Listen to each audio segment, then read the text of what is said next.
All right, let me get it situated here. Consent form signed. Okay, can I do that at the end? All right. This little earpiece right here connects the sound. If you would, once I get the mic on, if you'll just listen to that for a second, just make sure there's no static or buzz or anything like that. We should be good to go. Test 1, 2. Can you hear me okay? Is there any noise, anything in the background? No. No? Okay. You don't have to keep that in. It's up to you. But just wanted to make sure the sound was good. And we are recording, right? Yes. Okay. All right. Begin. Today is Wednesday, March 14, 2012. And my name is Wendy Ariano. I am interviewing Stephen Fagin for Peak Preparatory Dallas Community Oral History Project at the 6th Floor Museum. Let's Stephen, when and where were you born? I was born here in Dallas on April 9th, 1979. I'm just about to turn 33. Okay. Throughout high school, where do you grew up? I grew up in the Dallas suburb of Mesquite, Texas. I was pretty much raised there since I was a child. I went to elementary school, middle school, and high school all in Mesquite, and then went on to stay in Dallas while I was in college. I went to SMU for my undergraduate degree. Okay. Right after college, what do you had any extra jobs? Before? I just worked retail during my college years. Once I got out of college, really during my senior year of college, I got an internship here at the 6th Floor Museum. I was in English and history, double major, very interested in the story of the Kennedy assassination.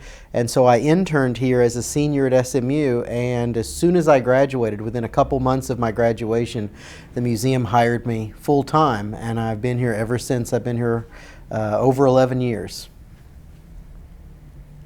Before you ever knew about the assassination, do you have any other interest before this?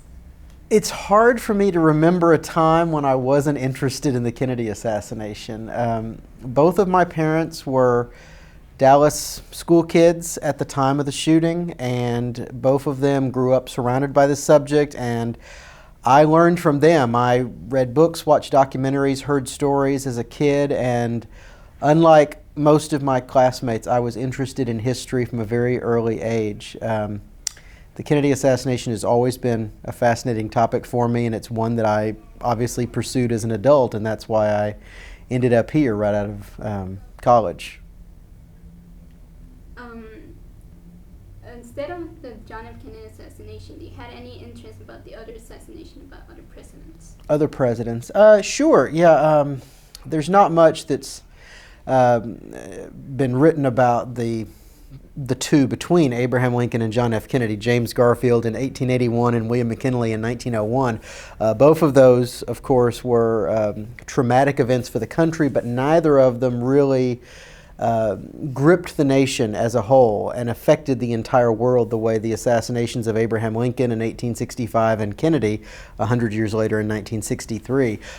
Lincoln definitely, I remember as a kid, I went with my grandparents to Washington, D.C. and got to go inside Ford's Theater where Lincoln was shot, and I remember that being one of the highlights of my trip to Washington, that and getting to go to the White House. So I was already interested in the presidency, but getting to see the site where Abraham Lincoln was shot was extremely meaningful for me. And then this museum here in Dealey Plaza opened in 1989. I was in elementary school, and I came down here the week it opened with my grandparents and my mom, and we toured the exhibit. So yeah, I would say that presidential history, and particularly the assassinations of Lincoln and Kennedy, are of great interest to me. Okay. Whenever you first got your job here Mm-hmm. in the museum, what was your first thoughts? Like, what do you felt about it? Like, what were you gonna do, right? When I came on board as an intern, I thought this was the greatest job in the world. I mean, we all sort of imagine as we're going through high school and college, as we start to really think about our careers, everyone sort of imagines a dream job, and I had a couple of different dream jobs in mind, and this was certainly one of them, getting to work here at the site of the Kennedy assassination and get paid to study and explore a topic in history that I'm very passionate about. When I first got hired by the museum, I was assisting with this oral history project that we've been doing here since we opened. I was doing camera work and I was doing transcription like you're going to be doing with this interview. Those were really my first assignments, and I got really engaged in meeting the people that we talked to and finding out more about the story and the people involved. And so once I got hired full-time, I supervised the oral history project, and we've done nearly 1,000 interviews with this oral history project since we opened in '89, and I've been a part of it for the last 11 years, and I've done about 600 or 700 of these myself. So it's a labor of love, and it's certainly a topic that I enjoy exploring on a daily basis, 5 days out of the week. Were all the interviews like people from Dallas or even people from other states? No, actually, we talk to people from all over the world. A majority of them, of course, are Dallasites. The project, I should probably explain the project. We interview people who saw President Kennedy that day, who were here in the plaza behind us during the assassination, law enforcement, news media who covered and investigated the events, people that worked at the hospital where the president died. So we cover people with a direct connection to the story, but we go beyond that to talk to people who were inspired by Kennedy.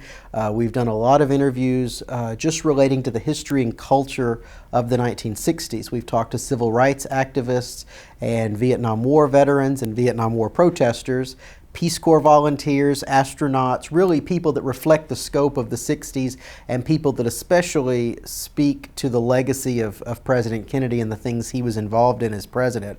I do about 80% of the interviews here at the museum. I do go on trips from time to time. I've been to New York a couple of times to do interviews, and I've been around Texas, San Antonio, Austin, different cities like that to do oral histories in person. I do quite a few over the phone, and the museum actually has a pretty high volume of international visitors. And so when folks come through with interesting stories and I have my camera available, I'll sit down with folks from Russia and Ireland and Mexico and talk to them about what it was like to hear news of the president's death and the way it impacted their lives and their communities. And it's fascinating to hear that this was not a Dallas event and this was not an American event. This was really a global event.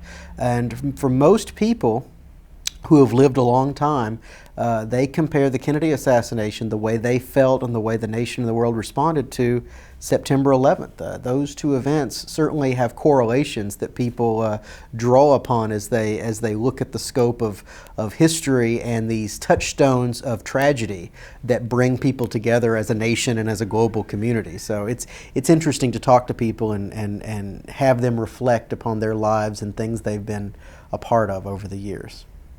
Have you had any other historical context you like to talk about to other people, like in interviews other than the John F. Kennedy assassination? Sure. As an oral historian, it's really difficult to basically ask people to come down here and share these very intimate, emotional stories about a really terrible moment in American history. I found early on that you can't just bring a person in, sit them down in a chair like this and say, tell me where you were when John F. Kennedy was assassinated. That's not a real good way to start an interview. So certainly we begin all our oral histories, just as you did today, by finding out a little bit more about the person, a little bit about their background, their personality, and then we'll work our way into the 60s. I'll usually ask them to tell me some memories of the time period, what stands out in their mind here half a century later about being in the 1960s, living in that experience. And we'll always talk about Kennedy, what their thoughts and opinions were of Kennedy while he was in office, moments during the Kennedy presidency that stand out, like the Cuban Missile Crisis or the space race or things of that nature. And then we'll work our way to the day of the assassination. Most of our oral histories here run between 30 minutes and 2 hours. It really depends upon the person's role in the story and how much detail we go into. But we try to cover the history and culture of the 60s, because that's a big part of what we try to do here.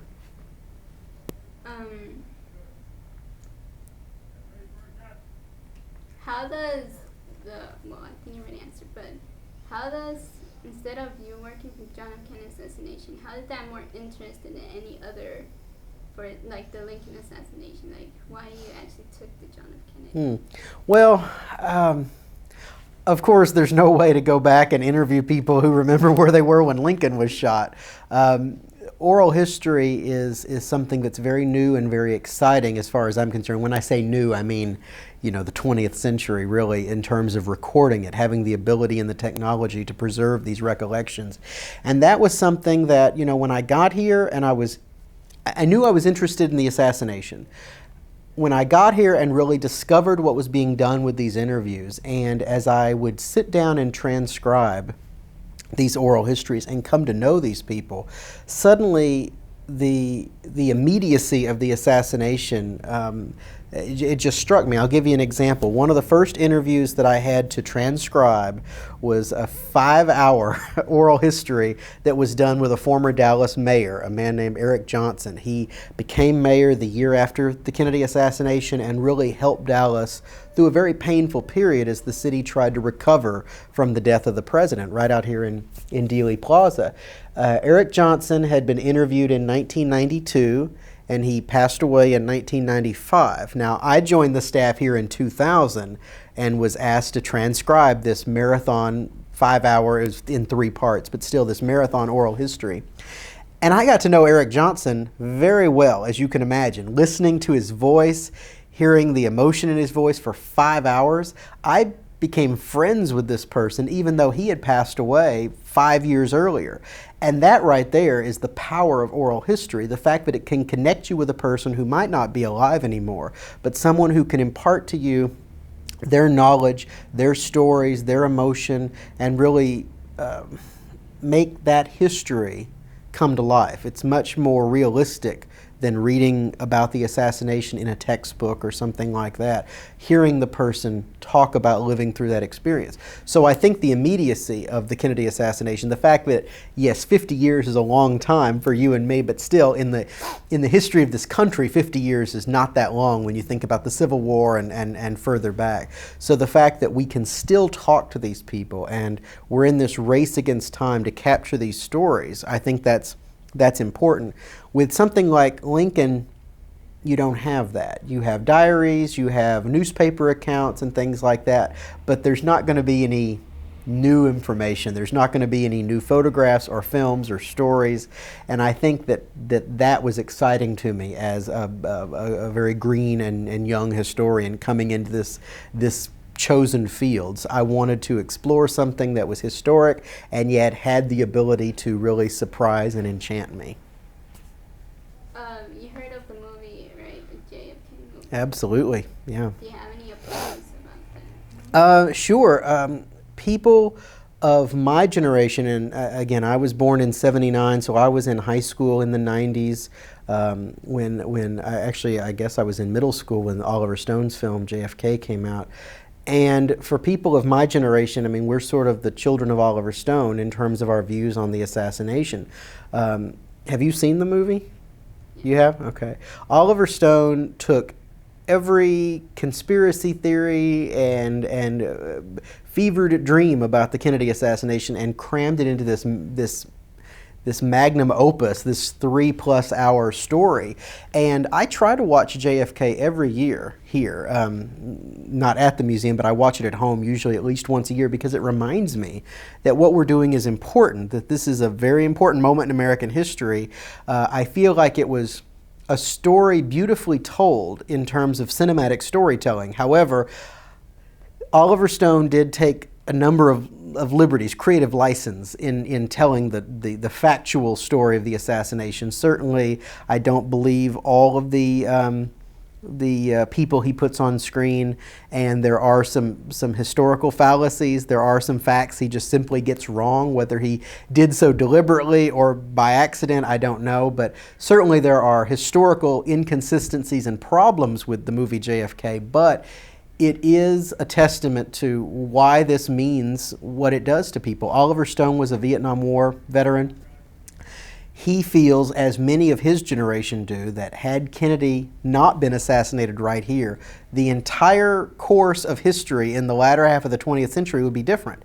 Oliver Stone is part of that group of people that believe that had Kennedy not been shot, we wouldn't have escalated the Vietnam War and things would be much better and everyone would be happy and we'd be living on the moon by now. I exaggerate, but really there is this belief that if Kennedy hadn't died, things would have been better. And I think that this was as much therapy for Oliver Stone, making this movie, as it is for the people who watch it to reflect upon the nature of conspiracy and violence in American culture and the assassination just as a pivotal moment in the history of this country. So I have mixed feelings about Oliver Stone's film. As a kid, I thought it was exceptional. I thought it was the greatest movie ever made. I've come to, in recent years, to step back and look at it from a historical perspective and realize, well, you know, he doesn't quite get A, B, and C correct, but the emotion is still there, and that's really what's important in the end. I just hate that sometimes people walk away from watching JFK believing every single thing. I'd be curious if you and your class watched it to hear what you guys felt in terms of belief in a conspiracy and Lee Harvey Oswald and Jack Ruby and all those folks. But if you watch it with an eye for historical accuracy, then I think it's a fine film. There are other historical contexts out there that kind of the same movie as I read. And is there any of them that you would recommend to people who want to learn more about it that isn't really that much bias? Are you meaning films in terms of actors or like a documentary? Or both. Both, okay. There have been, actually, it's surprising, for a moment like the Kennedy assassination, there really haven't been that many big Hollywood films made about it. Going way back in 1973, there was a movie called Executive Action, which was again a conspiracy movie about the assassination. Oliver Stone's movie was in 1991. There have been a lot of movies, both on television and in theaters, made just about John F. Kennedy, and they will include the assassination, but they're not necessarily about the assassination. And of course, there have been just countless documentaries made, especially over the last 15 or 20 years when you have entire networks like the History Channel, the Discovery Channel, A&E, now we have National Geographic. Rarely does 6 months go by without a Kennedy assassination documentary on one of these stations. Every one of them has a goal in mind, whether they're trying to investigate a stray shot, or whether they're exploring the role of the Secret Service, or whether they're focusing on Jack Ruby and who this person was and how he was able to get in there and shoot Oswald in the basement. It's hard for me to name a specific one that really truly explores the assassination without some bias, because by definition, a documentary really seeks to prove something, just as a film always has an agenda. So it's real hard for me to cite something. Honestly, and I don't mean to push a museum product, but the films that the museum produced when we first opened back in 1989, we produced 6 films that play continuously in the exhibit. The films cover the Kennedy presidency, the trip to Texas, the immediate aftermath of the assassination, the funeral, the investigations, the official government investigations, and then a final film exploring the Kennedy legacy. That series of films, which we did package as an educational video, to me is one of the best, and remains 22 years after its production, one of the best documentaries that's out there, because it really does not have an agenda. It examines the government theories, or the government conclusions, and it touches on the conspiracy theories. It leaves the door open, but it's factual. It was extensively fact-checked. It has some great film and video and audio in there that you won't find anywhere else. So honestly, collectively gathered, they're called the Films from the Sixth Floor, and I think that's one of the best historical documents out there that really explores this topic. But I'm hard pressed to think of another. There have been some good ones in recent years on Discovery, and National Geographic did a film called The Lost JFK Tapes. And it's another one that's it's good storytelling. It really doesn't have an agenda. It just simply chronicles the entire assassination using film and radio coverage. The bulk of it came from our collection. So that National Geographic documentary is good. The film we produced back in 1989 is good. And again, for all the reasons I cited earlier, JFK is not a bad film. It's just you have to watch it very carefully to know what's truth and what's not. Since all this assassination and all this investigation mostly is in Texas, Dallas mostly, do you think there's any other part of the state or something that's like so into this, or is it just the Texas? I would say that this is still an international story. 2/3 of the people that come to the Sixth Floor Museum come from outside the state of Texas, 2/3. And we get a little over 320,000 people a year that come through the museum. We're the second most visited historic site in the state of Texas, behind the Alamo in San Antonio. I think that shows a national and international interest in this subject even 50 years later. We don't get a lot of local residents. It's what I call the Statue of Liberty complex. New Yorkers who live in, Manhattan, they don't ever go to the Statue of Liberty. They don't ever go to see the sights in New York because they'll always be there. Statue of Liberty will always be there. And it's just like Dallas. You have people who have lived and worked in this community just down the street for years, for decades, and they've never bothered to actually come in this museum because it's always going to be there and they just don't have a pressing need to go there. It's not a tourist destination for them, it's just part of their hometown. So I think we see that reflected in our visitor statistics by having so many out of town, out of state, out of country guests come in to see the museum. By this being the second most visited besides the Alamo in the entire state, I would definitely say that lends credibility to the claim that this is very much an international subject. So let's just wish this won't happen, but if another president comes in and then suddenly just gets assassinated in Dallas too, would you get into that too more than if another assassination, not just a president, but I guess any dignitary. Of course, that's a terrible scenario to even contemplate. But I don't know. I really don't know if that's something that. I mean, we have a very specific time period that we explore. We're very much immersed in the 1960s, the meaning behind the assassination, the effect of the assassination, the legacy of the assassination. I really don't know.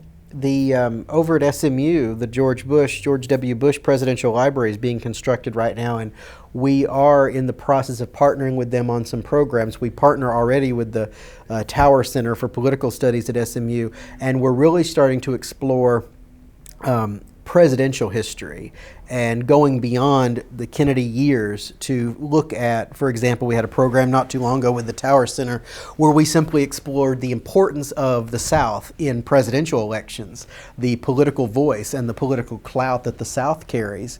And that strays pretty far from the topic of the Kennedy assassination. So I think we are broadening our scope.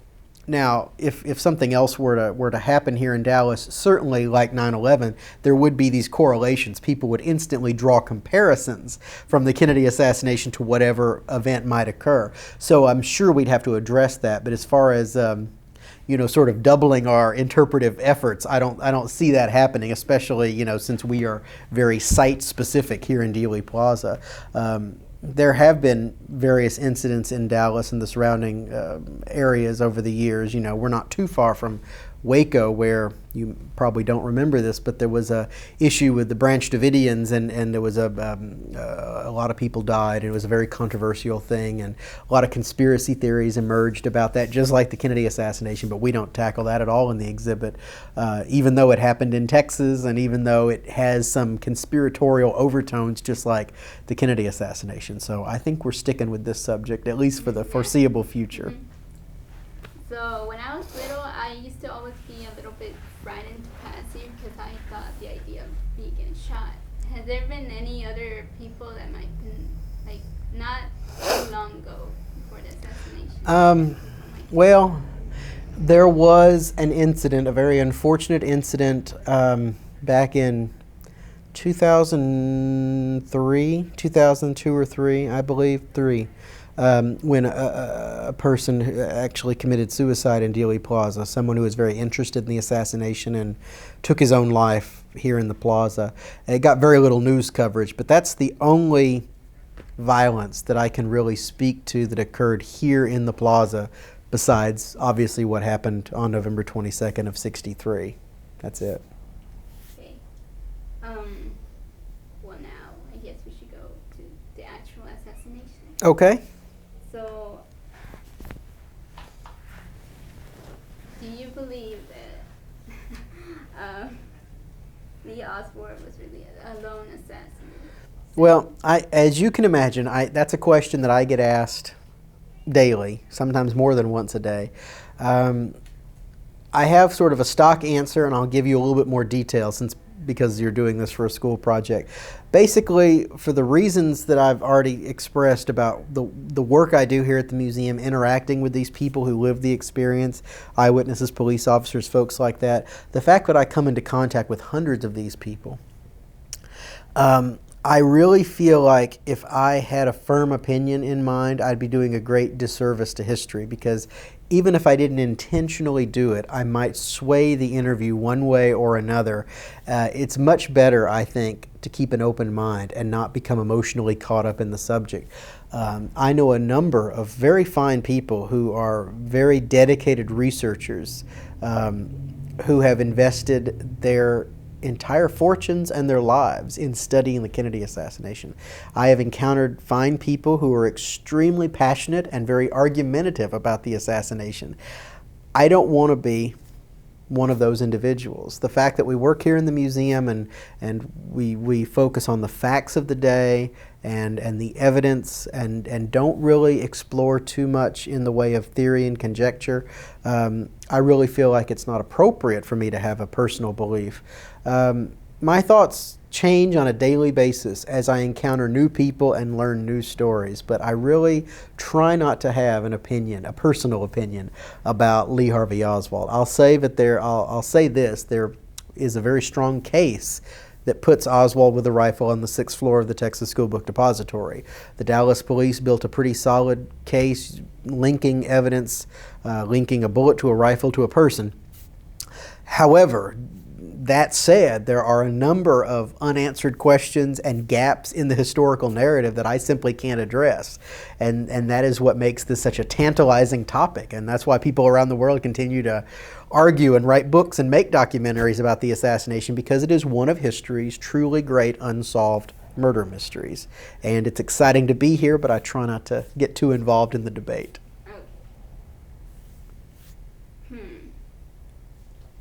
Well, I don't know if I should ask you, but I was searching in the map how the route of the limousine. Mm-hmm.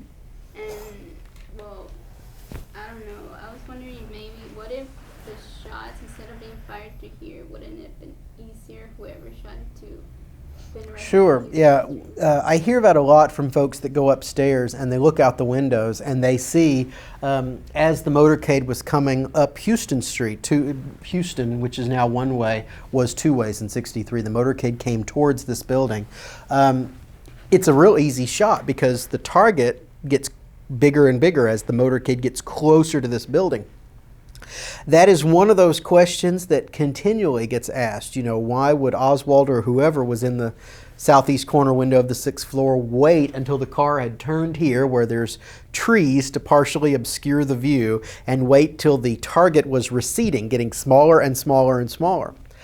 That's a great question. I can't get into the mind of the assassin to determine exactly why that decision was made.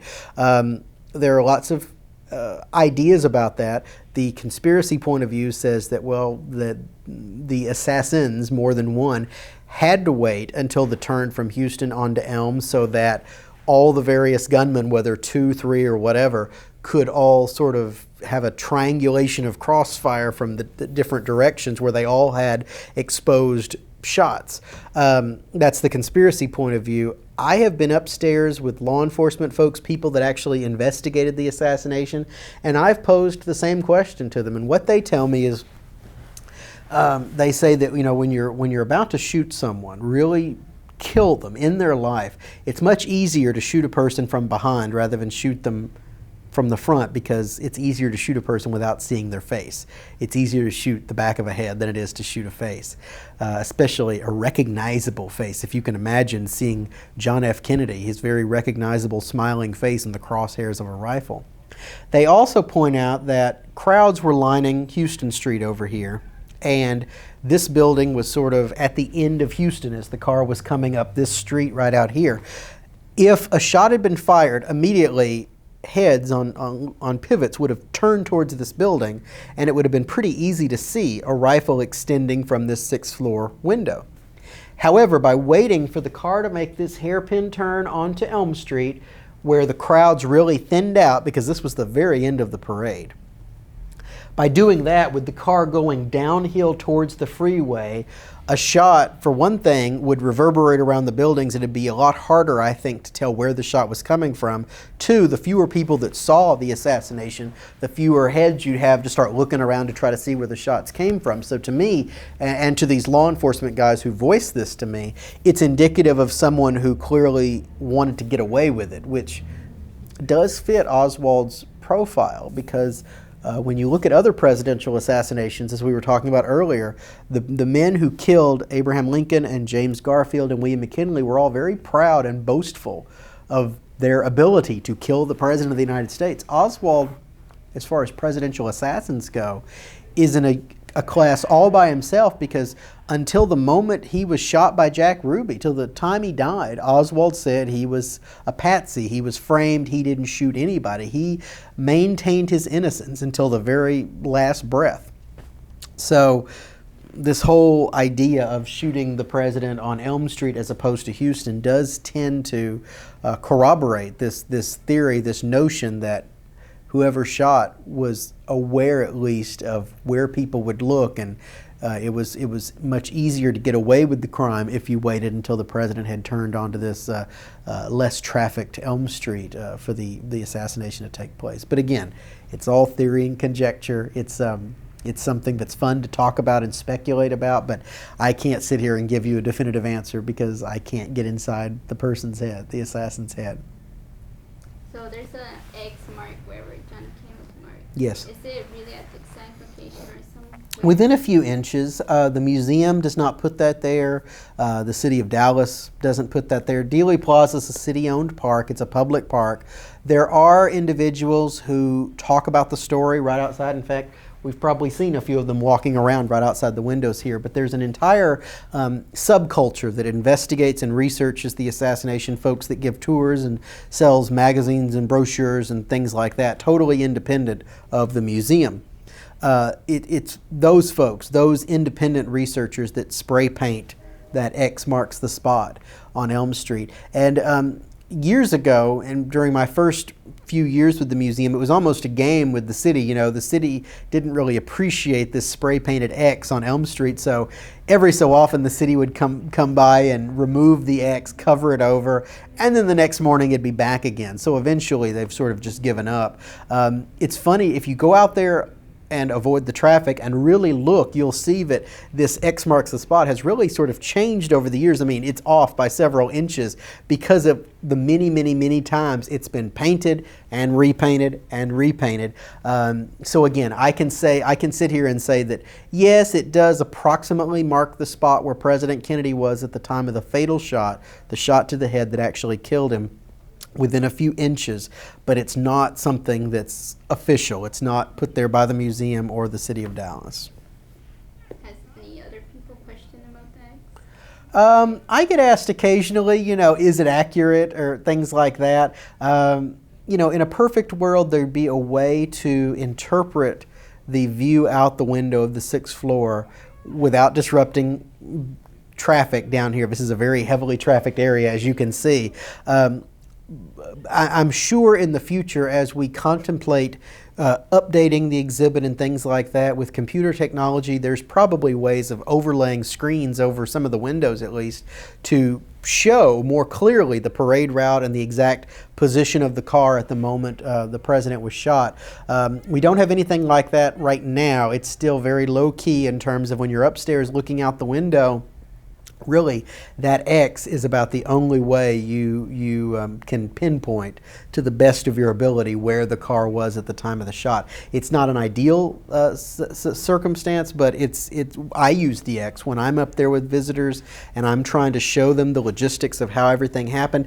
I'll say, do you see that X there on the street? That's approximately the spot where the car was when the president was shot. There's really no other way to do it. So you're like a tour guide too? I do occasional private tours. We don't really do guided tours of the museum. We have an audio guide, a little 90-minute audio recording that walks visitors through. Because of the size of the sixth floor and the amount of traffic, I mentioned we have over 320,000 people a year. Because of that, we don't really have the space and the ability to do guided walkthrough tours. So the audio tour takes care of that, but for special visitors or for special groups or after hours events, special programs, on certain occasions I'll give tours, and I always look out the window and I have to use the X to sort of show them the triangulation of the shot and things like that. That reminded me, whenever it first opened, was it really packed, the museum? That's a great question. Initially, when they were constructing the exhibit, they estimated that we might get 500,000 visitors a year. When the museum first opened, it was popular, to be sure, but it didn't get the record attendance they really thought it was going to get immediately. And what changed it, ironically enough, is Oliver Stone's movie, JFK. That movie, which was a big commercial success for Warner Brothers, completely enthralled audiences with the mystery and the enigma of the Kennedy assassination. And almost overnight, and I've actually looked at the attendance figures, almost overnight the museum's attendance quadrupled because of interest in this film and renewed interest in the subject. If Oliver Stone's film did nothing else, historical accuracy aside, it introduced an entirely new generation to the mysteries of the Kennedy assassination. The museum did finally, in the aftermath, in the wake of this success of Oliver Stone's film, we did finally reach our 500,000 visitors a year marker. And it's trickled down a little bit since then. 9/11, of course, affected travel all over the country.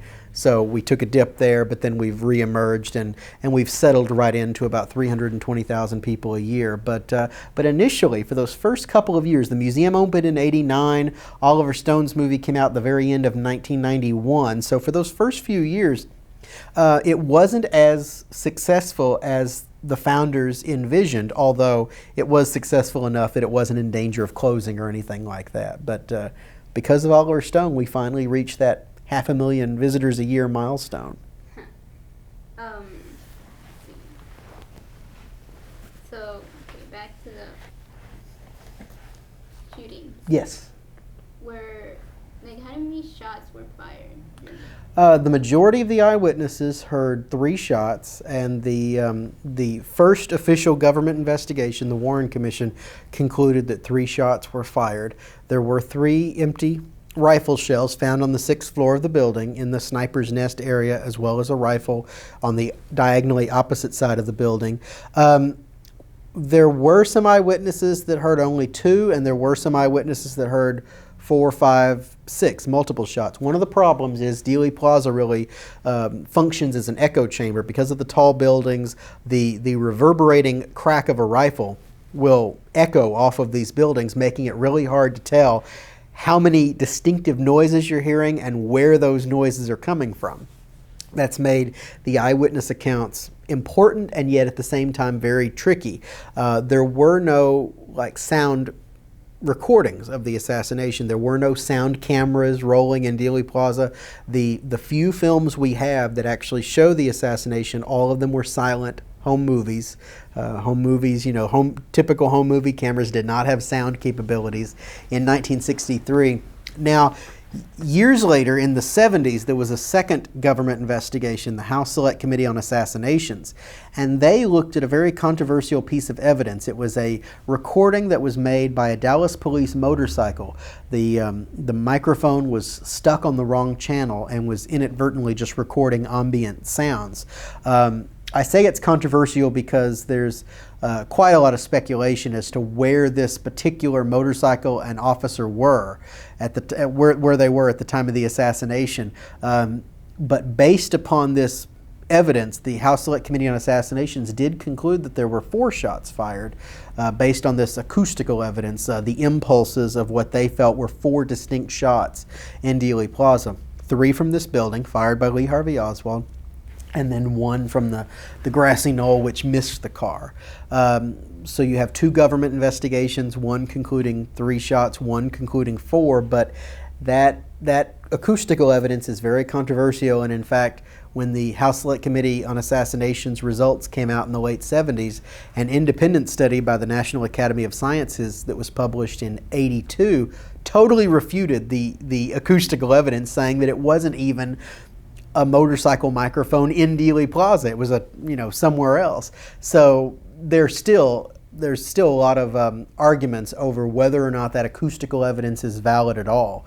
But based upon that second investigation concluded 4 shots. But see, even with the number of shots, it's difficult to get a straight answer. And I don't mean to tiptoe around the subject. I'm just sharing with you the facts.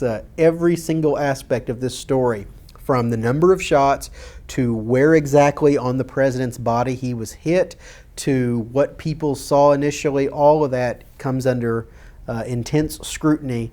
And for every fact, there's 15 opinions about that fact. So it's a difficult, any question about the assassination is difficult to answer with a yes or a no. So what's your opinion? Well, certainly talking to the eyewitnesses and based upon the evidence, the actual physical evidence found on the 6th floor, it seems to me that there were 3 shots fired.